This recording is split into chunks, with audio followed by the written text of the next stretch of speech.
טוב, אז אנחנו החלטנו לשלוח את ימית למאסטר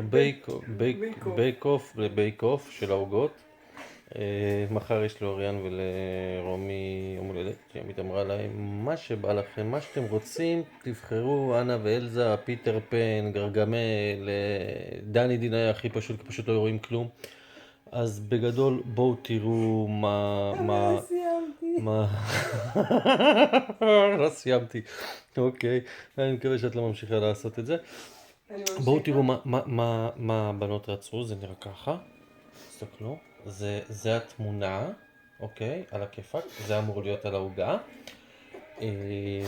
בואו נעבור בפועל לראות מה יצא לימית. אני מבקש כל מי שמתחת לגיל 18 לא להתקרב למסך. זה התוצאות של ימית. שנייה, אני ככה, תסתכלו מה יצא פה.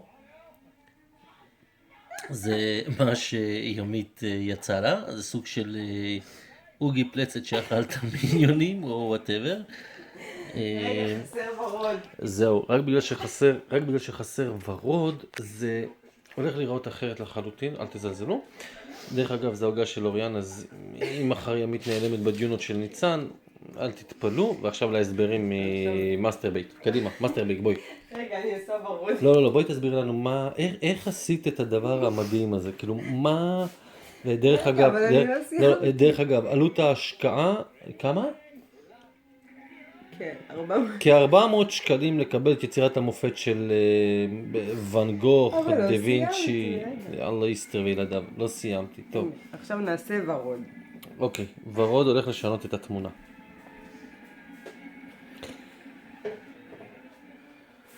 את מודעת לזה שמחר אוריאן עוזבת את הבית?